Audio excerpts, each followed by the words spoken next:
Once upon a time, in a faraway kingdom, there was a young prince who was left alone when his parents died. But before the king closed his eyes forever, he handed his son a sword and said, "Your heart is pure and brave. Go into the world, and fate will guide you." On his way, the prince met a white horse, which approached him without fear. He spoke in a human voice. "I am your faithful comrade. I will protect you if you keep a good heart." And the prince was amazed to discover that he was on a journey where magic and fate go hand in hand. After many days of travel, he arrived in a kingdom shrouded in sadness.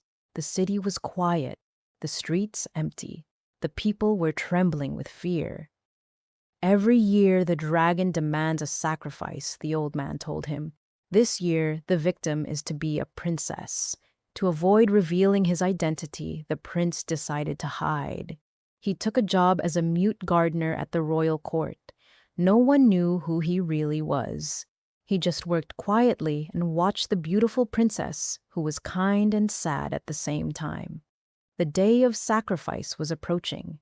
The whole kingdom was drawing names, and the lot fell on the princess. The king cried out desperately to heaven, but the law had to be obeyed. The princess accepted her fate with a brave heart. The night before the sacrifice, the prince saddled his magic horse and donned his hidden armor. He said nothing to anyone. Under cover of darkness, he rode into the mountains where the dragon was to land. When the dragon arrived, the earth shook and the sky darkened. Its scales glowed like coals. Its breath was fiery. The prince stood up to it bravely. The sword his father had left him shone like a star. After a long fight, the prince dealt the dragon a fatal blow. The monster's body fell to the ground and the light returned.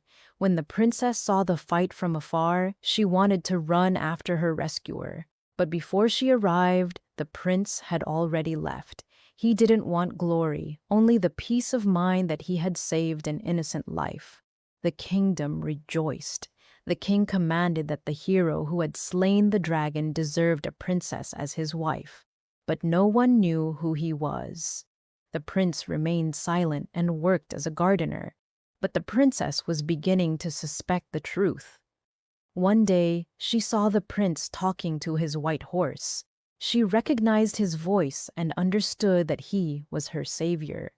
She went to the king and said, "The one you seek is no knight from afar, but a quiet gardener with a noble heart." Prince Bajaja laid aside his cloak of silence and came before the whole court. The king embraced him and the people cheered. The wedding ceremony took place in all its royal splendor. The princess and the prince were happy, and love united two noble destinies, and so they lived happily ever after.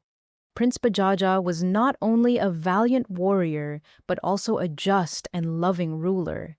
And the white horse? He stayed with them and became a symbol of courage and loyalty. And the bell rang and the tale was over.